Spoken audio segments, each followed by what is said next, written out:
In Australia, over 40,000 men and women are currently behind bars. They've shattered countless lives, destroyed families. Some have been responsible for unspeakable violence. There are just some people that are just evil of heart. She's just scary. She's just real scary. Some people are born with just that evil gene. If you think you've seen and heard it all, you haven't. The truth of life behind bars in some of Australia's highest security prisons, told by the people who know. It's dangerous on a daily basis. It's life-threatening. Stabbings, hangings, people getting their heads stomped on. If I was dangerous when I went in, I was more dangerous when I came out.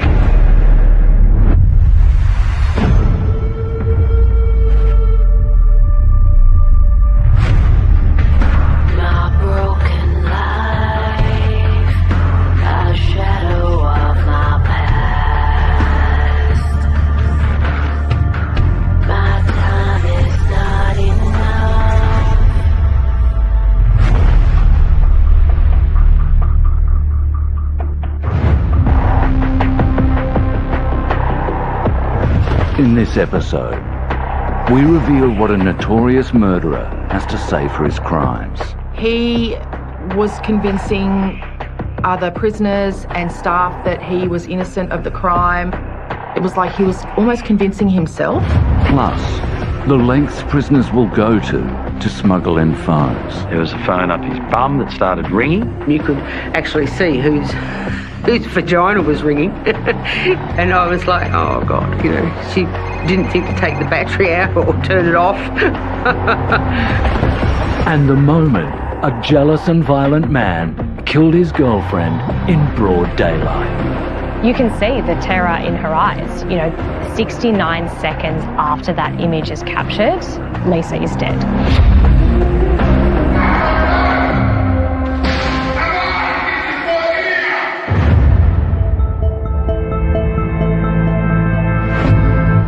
You might think this woman looks like the most ordinary person in the world. But what Katherine Knight did to her partner is almost beyond belief. A crime so horrendous, she became the first woman in Australia deemed too dangerous to ever be released from prison. It's not a murder that happens like in an angry moment. It's not a single act of revenge. She beheads him. She beheads him with such skill it's remarked upon by the forensic pathologist. She spent hours with his corpse, defiling it, rearranging it, beheading him like they behead animals in an abattoir. Katherine Knight now calls Dilwinia Correctional Centre home. It's Australia's largest women's prison, but of the 500 or so women detained here, none have committed anything on par with what she did. Yet inside jail, she's found a tranquility she's never known. I reckon inside the head of Katherine Knight right now, she'd be super relaxed because she's got a routine. She's completely at peace with what she's done. And in her head, she's justified in her action. So it's an easy coping mechanism. If I've done something, but I have a reason for I've done it, I can live with it. You'd never guess the woman standing behind Cardinal George Pell is one of Australia's most notorious murderers. Kat Armstrong, a former inmate, says she's just as friendly as she looks. The strongest memory I have of Kath Knight was her gentle and sociable demeanour. I couldn't believe it because the woman that I spoke to and got to know was not the woman that was portrayed on the media. She looked like, to me, a young grandmother. Even at her trial, journalist Peter Lawler was struck by how placid she appeared. Looked like a librarian, like a school teacher. She just looked like this sweet, middle-aged lady. But looks can be deceiving, and in the normally tranquil Hunter Valley, Katherine Knight was a feared woman. She's just real scary. She's just one of those women you avoid. You never park your car near her house. You cross the street if you see her coming. From a young age, Katherine was surrounded by violence and abuse. and had a hair-trigger temper. It was dystopian. It was dysfunctional. Her mother warned the boyfriends, warned people around her, you watch this one. She's got something in her. She's dangerous.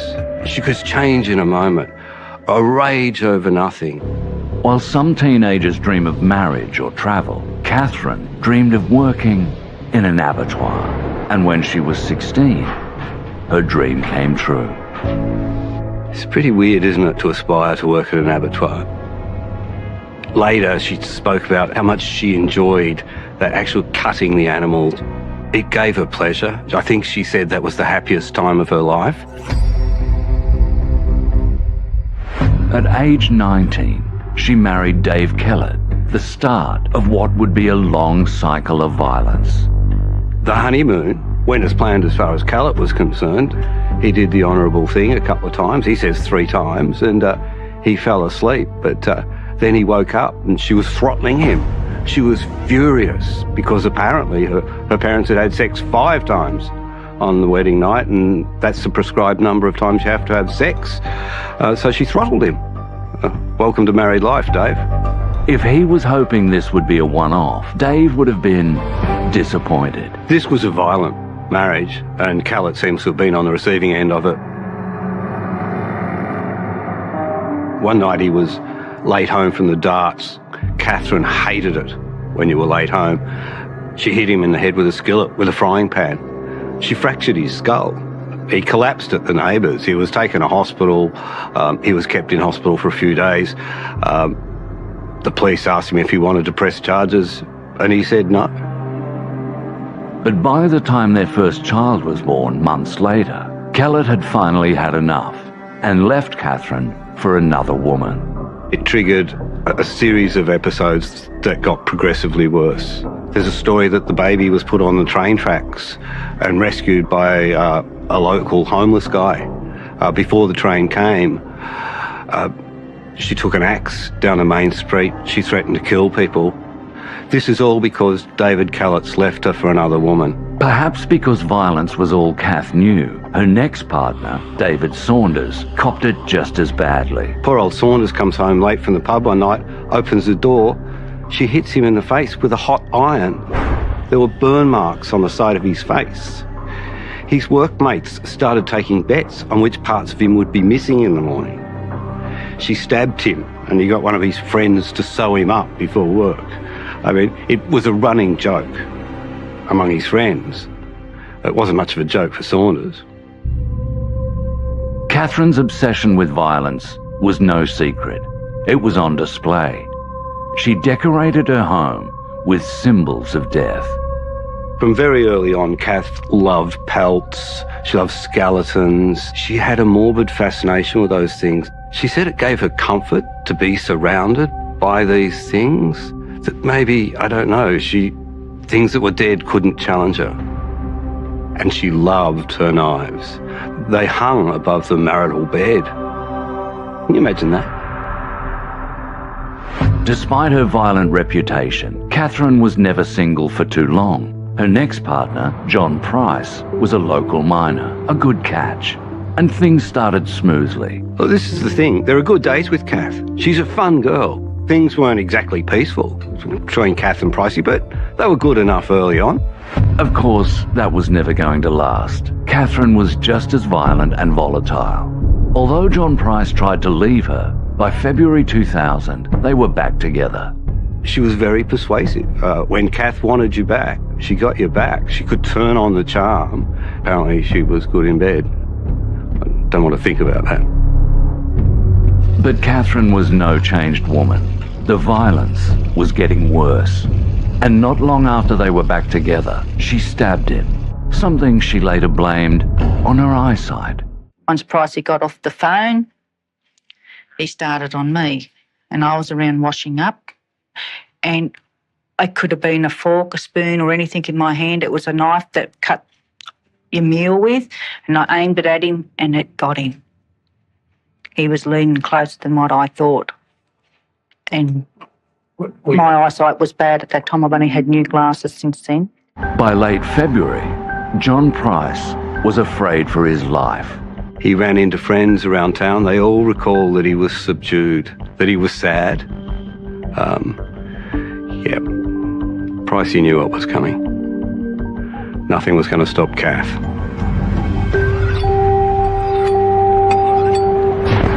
Coming up, the twisted crime that made Katherine Knight too dangerous to ever be released from prison. There was a head in a pot on the stove. It's something from a horror movie, legitimately. Yeah.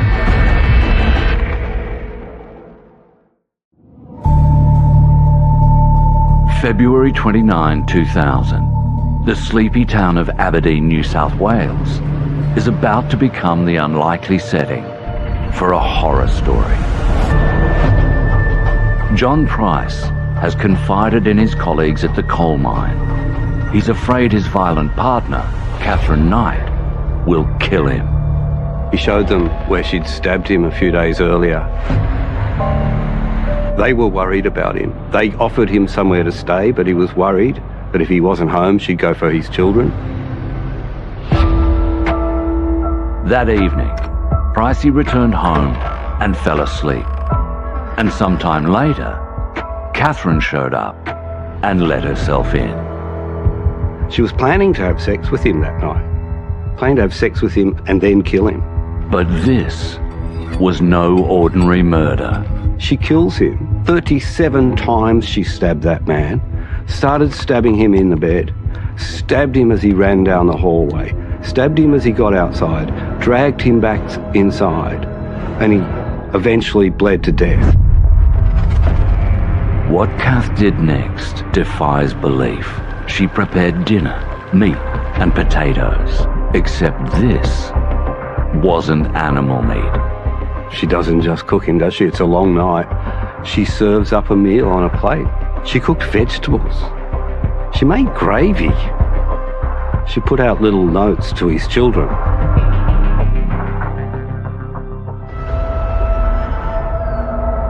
When Pricey didn't show up to work at the mine the next morning, his colleagues immediately sounded the alarm. But nothing could have prepared the police for what they saw when they entered Pricey's home. She hung the skin up on a curtain up in there. So when the police were going through, they thought it was a curtain, but it was actually his skin. There was a head in a pot on the stove. It's something from a horror movie, legitimately. Yeah. While the cops will never forget the horror of that day, Katherine Knight pretended to overdose on pills. They found her in the house unconscious. She claimed she couldn't remember what she did. You recall Pricey being in the bed? I can't remember anything. Do you recall yourself going to bed? Faintly. She may have committed the worst crime imaginable. But the way former inmate Kat Armstrong describes her life inside prison, Katherine Knight is at peace. Kath likes to knit, so she was knitting a lot and sitting down having meals together, watching TV, mainly Bold and the Beautiful and repeats of Friends and Seinfeld and things like that. She doesn't just knit and watch TV, she works too. At Dilwinia, she's a sweeper, a role reserved for the best behaved prisoners. It's also the highest paying job. She could be earning up to $90 a week. Her job in induction was to get the greens ready for the people, ask what size you were. She would also take your clothes. So this is very trusted. I'll give her that. She would clean the bathrooms, clean the cells that people would be staying in. So some of the trusted roles that we have in a correctional centre is the sweeping role as a sweeper is quite trusted, but you may have other areas where it's an even trusted role. So say for example reception, if you're in reception where inmates are coming in, you're dealing with property and stuff like that. If there was any trust issues or social issues or problems, and if she was not the model prisoner that she was, she would never have got that position. Everyone who's met Katherine in prison says the same thing. She is very well behaved. I never had any issues with Catherine. She was a very polite, respectful and compliant inmate. Super calm, no troubles, and zero problems with her in jail ever. Nicest pie lady. She sounds like the model prisoner, doesn't she? Very quietly spoken, gets on with everybody, enjoys the order of the place. That this quiet, content woman is so at odds with the crimes she's committed is not lost on the people who've met her. I don't believe for a minute Kath Knight is evil at all. Is it horrendous? Is it the most extreme thing that somebody could do to another human being? Absolutely. Absolutely. That wasn't the woman that I knew. I don't know how long it takes to skin a full-grown man, but she did it. And she did it all the way through to the end. So, as much as she's nice, and she makes little anecdotal little fucking one-liners, she's still, at the heart of it all, a monster to do that, right? But Catherine hasn't completely lost her sharp edges. When I met Catherine Knight, she's quite funny. She goes, "Do you know the quickest way to a man's heart?" And I'm like, "I know, through his stomach." I'm thinking that's like what you get told in a European household. She goes, "Nah, through his ribcage." And I was like, I had this little laugh. I was like, and then I found out who she was. Catherine Knight will die inside prison. That sits just fine with all those who've been traumatized by her crimes. The people involved in this case tell me that they lie awake at night thinking about Catherine, you know. Pricey's daughter used to lock the bedroom window and lock the bedroom door for fear of Catherine. The thought of her getting out at any time terrify a lot of people. She may be a docile, compliant inmate, but that's far from the norm.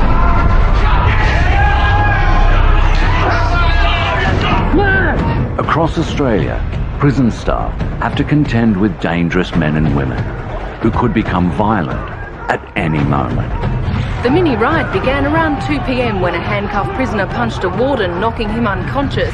With more than 40,000 prisoners detained across the country, riots are always a threat, and inmates have killed at least 12 correctional officers in recent years. It is a very dangerous job. It has its perils. One night in Sydney's infamous Long Bay jail, Dominic Pisano nearly became another statistic himself.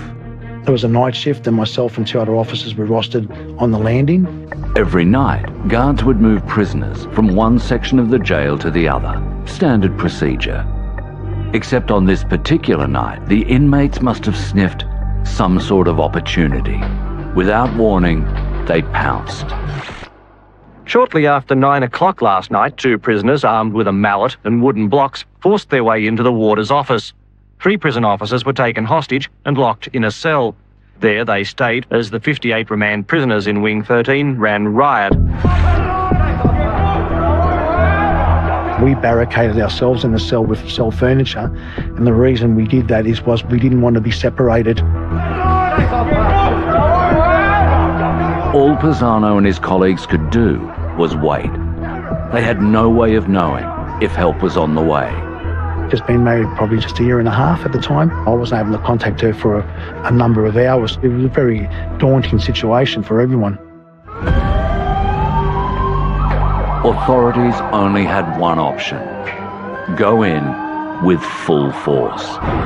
They stormed the ring, they had to breach the barricade, there was chemical agents, gas used. Eventually they were able to restore order. They were able to rescue us from the cell and we were taken out. Coming up on Australia's most dangerous prisoners, guards revealed the harrowing toll of interacting with one of the country's worst criminals. You're talking to the likes of Adrian Bailey, you're just your normal looking bloke.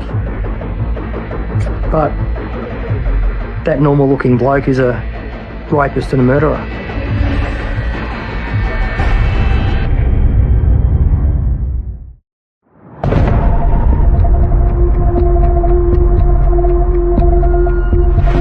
Adrian Bailey is a name etched in the minds of Melburnians.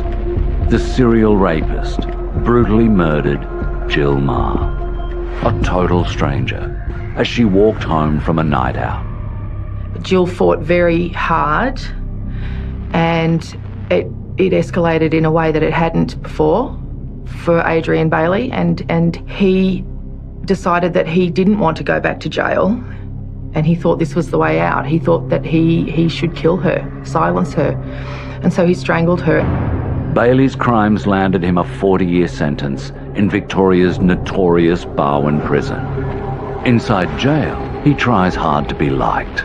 I think people would see him as a good bloke, somebody who they wouldn't mind spending time with, somebody who would do things for them and so forth. He's a compliant prisoner. If you didn't know what he did, you probably wouldn't guess it. He comes across like a normal bloke.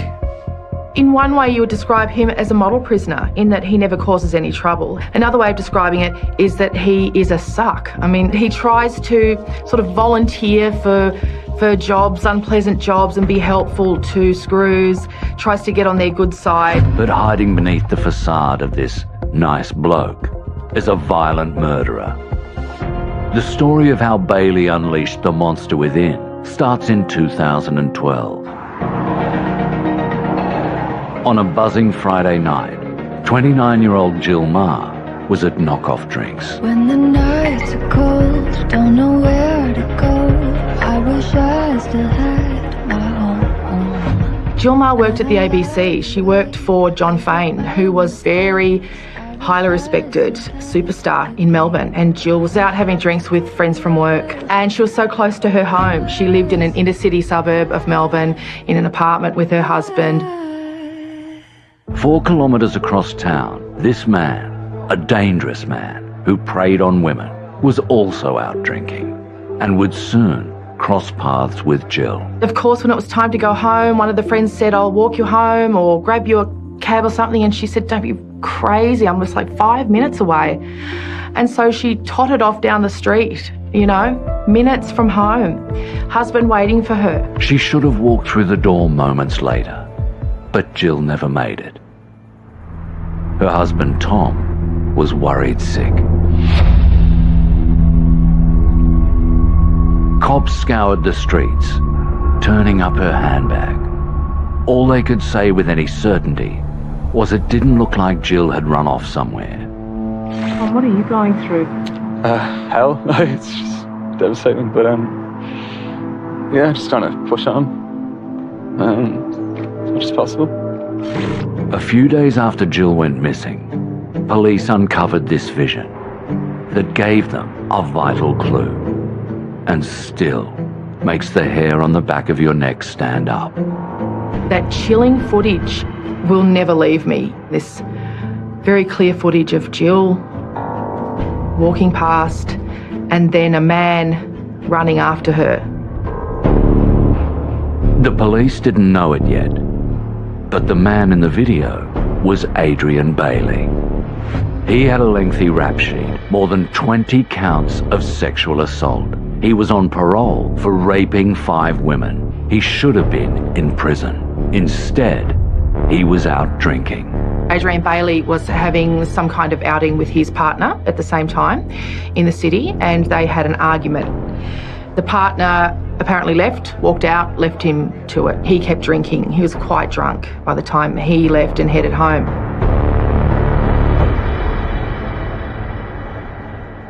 The taxi driver was worried that he might even vomit in the car, so he kind of kicked him out along Sydney Road. So that's how this serial rapist came to be prowling the streets just as Jill was walking home. The moment they crossed paths was caught on camera. He sort of called out to her as if to ask her a question. And she turned around politely and answered him. He was asking for directions or something. Their interaction lasted for mere seconds. Just moments later, Jill was fighting for her life. He kissed her. He tried to kiss her and grab at her. And Jill was incensed and she slapped him. She slapped his face. And at that stage, he became enraged and he sexually assaulted her on the bonnet of a car in that street. So Bailey murdered Jill Meagher in that street, and then he carried her body into a small, very dark alleyway close by.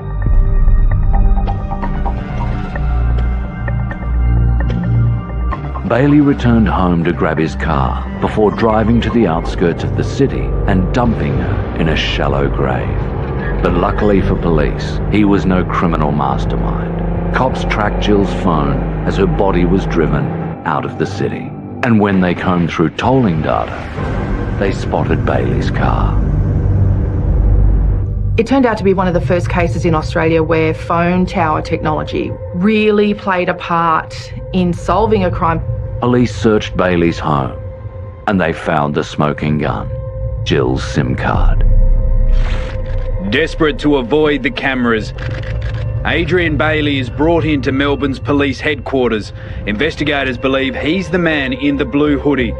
Bailey admitted he was the man in the video chasing after Jill. He confessed to raping and murdering her and led police to her grave. Justice has now been done. Bailey sentenced to life with a non-parole period of 35 years. Coming up on Australia's Most Dangerous Prisoners, we'll reveal for the first time Adrian Bailey's sickening version of events. At the time, it was a believable story. And you ask yourself, fuck, you know, is it possible?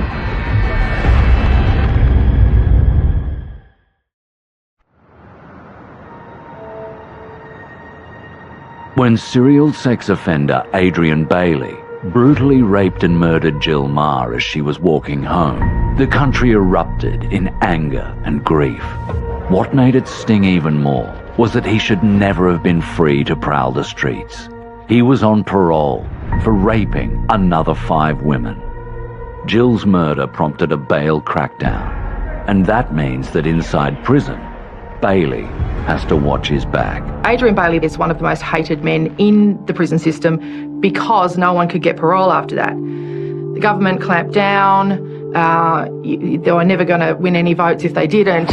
In fact, he's so loathed that he has to be kept in Barwon's Hoya Wing, a separate unit for prisoners at risk of being attacked.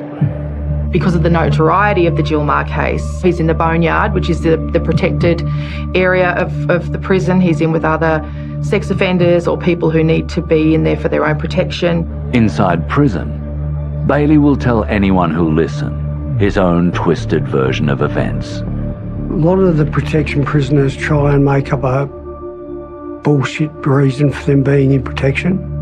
Oh, this isn't my fault, I didn't do this. Adrian Bailey was just a grub. You could see it. But listening to those stories can mess with your head. Former corrections officer Ash Langsworth has never spoken before about the interaction with Bailey that still haunts him. I was his caseworker and I had a fairly good rapport with Adrian, conversed with staff on a regular basis. He was joking at times and respectful towards staff. He told me that he had a relationship with Jill, and they had been in a relationship for a few months, and he told me that he planned to head over to WA with Jill. And he met up with Jill the night in question, and he told me that she decided not to go. And then he struck her in the throat with a clenched fist. And then raped and killed her. At the time, it was a believable story. And you build up this rapport with a prisoner, and you ask yourself, fuck, is it possible? But then you get back to reality and you know it's not the truth. It wasn't true. It was a disgraceful lie, and one that forensic psychologist James Ogloff was never going to fall for. He came across as very polite, very engaging, but also very superficial. So I didn't see the real Adrian Bailey.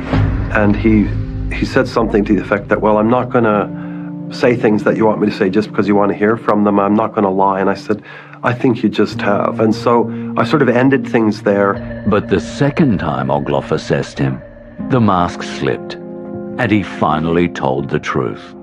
He literally burst out crying, and he said words to the effect, that he can't control himself. When he was sexually frustrated, sexually aroused, that, the sort of monster came out within him. Kept safely away from other prisoners, Bailey's life inside jail is one of order and routine. He has a job and a new religion to keep him occupied. He converted to Buddhism. He had a Buddhist come in once a month, and that gave him an outlet, I suppose. Bailey will have plenty of time to dedicate himself to Buddhism. He'll be in his late 80s before he's eligible for parole. He will definitely apply for parole at the first chance he gets. I assume the community will rise up as one to oppose that, and I assume that he will not understand why, and that he will then apply every chance he gets after that and assume that he should receive parole. He's that kind of character who can convince himself of his own reality. Coming up, the cold-blooded killer who murdered his girlfriend in a fit of rage. Simon Gittany was somebody who was incredibly controlling, incredibly angry, incredibly possessive of his partner.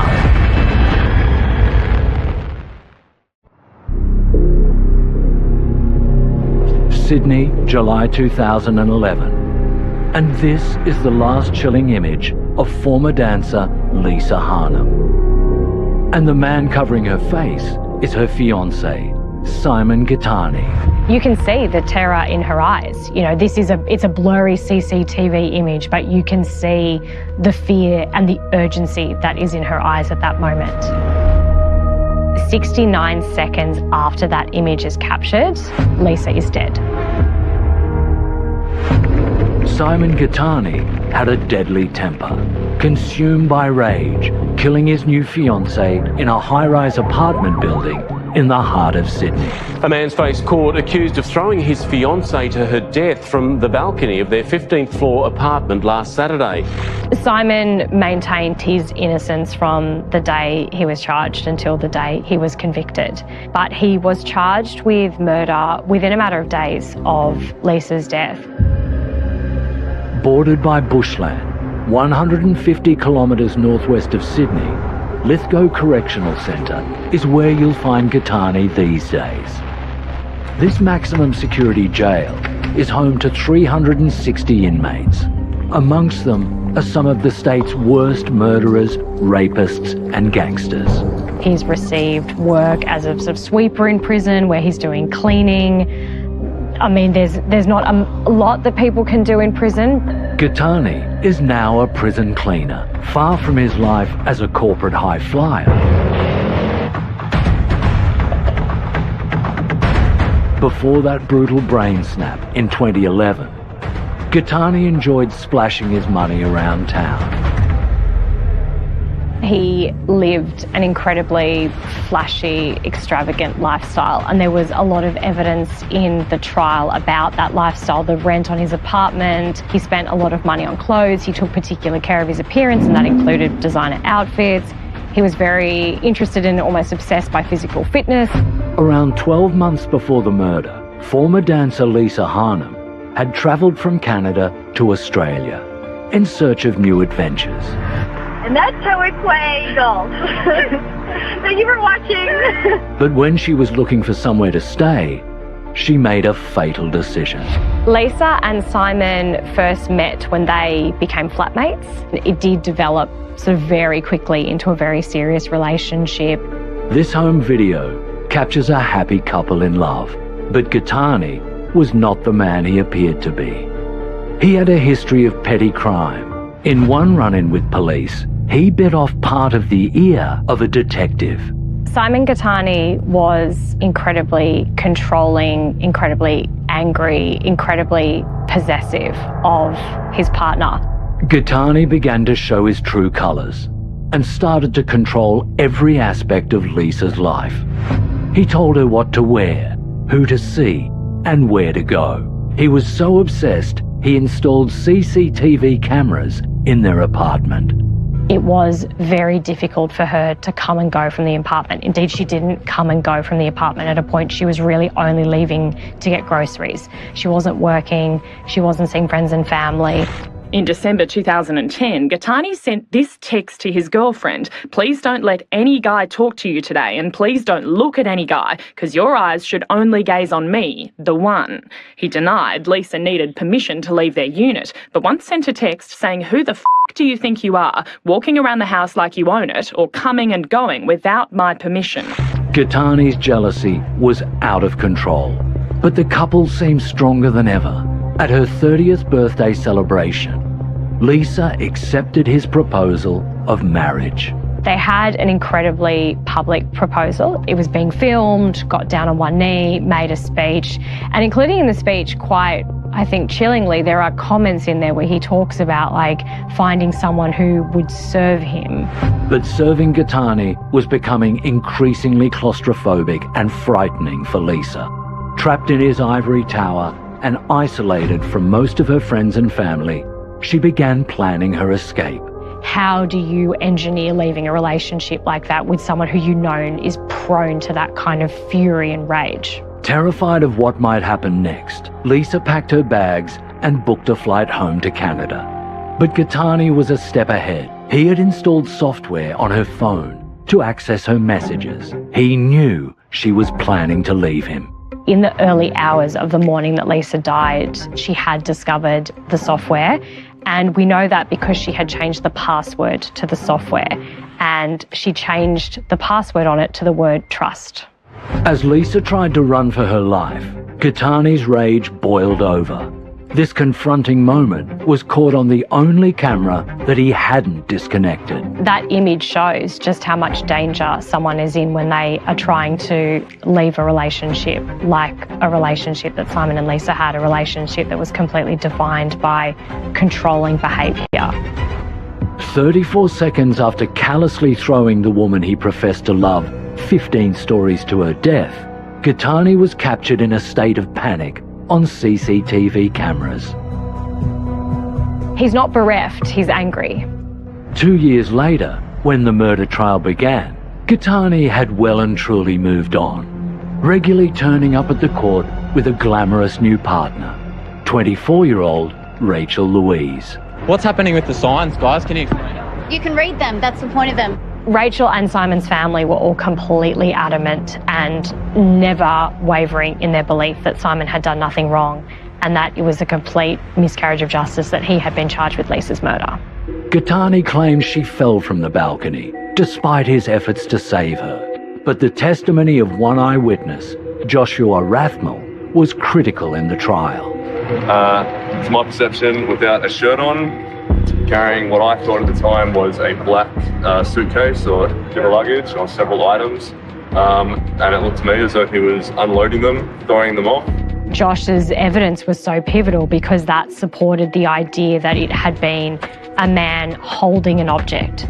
It was someone holding the black object and unloading it. She must have been rendered unconscious for the fact that her body in Simon's arms was so still and not moving at all. But Lisa had one final message from beyond the grave.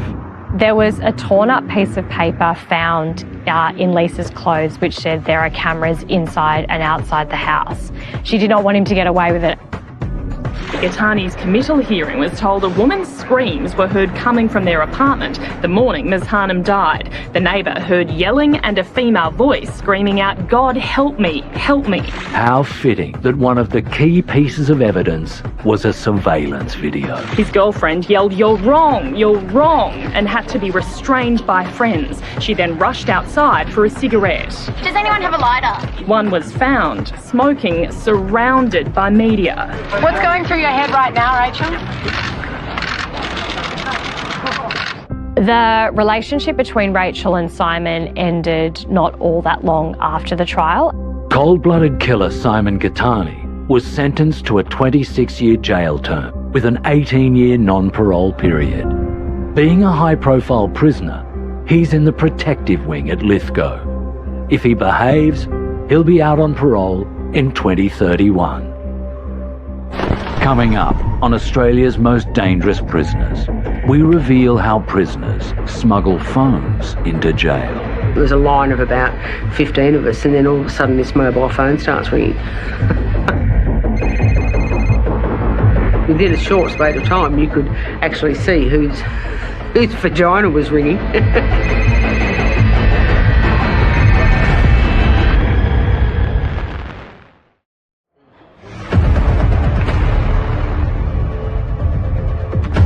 Inside Aussie prisons, criminals aren't the only ones authorities have to watch out for. Although corruption is extremely rare, it does happen. Now, most correction services officers are obviously very, very diligent, honest and hard-working, but there are some there that will succumb, obviously, when there's enormous amounts of money waved in front of you, or retribution to something you've done, or something like that. I believe there's a level of people letting it happen. Obviously, that's why officers have lost their jobs, because they're being caught. One of the most popular items of contraband are mobile phones. They're banned in prison and are precious for criminals. Every time we brought in a mobile phone, which was like burner phones they call them, it's not a lingo, $500 a phone. Next day, you had cell phones ringing off in the cell. No one knows how they got there, because in maximum, when I work visits, we'd strip the inmates, we'd say bend over, literally open your legs, and you'd cough. There's no way you're putting a fucking iPhone up your ass. Well, I would leave that to your imagination, but inmates, you know the size of mobile phones today, and inmates have ingenious ways of hiding these things. Former prisoner Kerry Tucker has seen some of the ways women conceal their phones.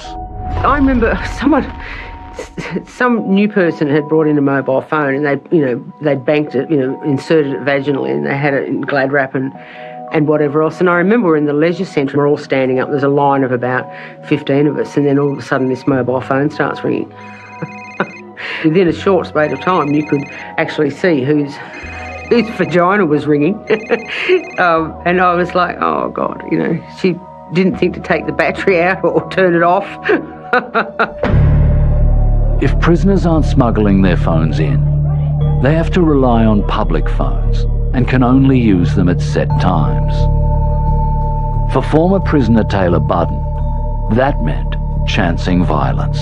An incident happened where one of the girls jumped the phone queue on me when I was standing there for ages. And for me, the phone was very important. It was my only connection to the outside, and my partner at the time, and I waited, and I was about to go on, and it got snatched from me. And I said to her, you have to wait, you can't do that. And then she sort of went to punch on with me, and as soon as I went to, hit her back, I was the one that got dragged away. I was then segregated and put into an isolation cell in just a hospital gown and a pair of undies and a bra with no TV, nothing, and that's where I stood for 12 days. Prisons are tough places. They can be hard to survive, even if you're a dangerous criminal. But murderer Kath Knight seems to enjoy it. Joy, her twin sister, visited her, and she said, I'm happy here. It's bizarre. She'd left that dangerous world behind. She told Joy not to visit her anymore. She didn't really need visitors. Serial rapist and murderer Adrian Bailey lies to everyone, and himself. He really does believe that he can live in the outside world with the rest of us, that he should live with us, that he should be given every opportunity to do so, and that he's been highly misunderstood. Simon Gattani, who murdered his fiancée Lisa Harnham, still has many years behind bars to contemplate his horrific crime. But he appears to be making the best of his time inside. Simon is an incredibly rigid, disciplined person. You know, there was someone, he had a very extreme devotion to fitness. He also had been very committed to his faith, and he had spent time as a young person in a monastery overseas. I don't think they can compare to what it's like being in jail, but there's perhaps certain elements of Simon's character that he's had to lean on in the years that he's spent in prison. There are still possibilities for Simon, even once he's out of jail, even though he'll be sort of in his 60s. Lisa is forever 30. Some are still delusional. Some are just getting on with their lives inside. But for all of them, justice has been served.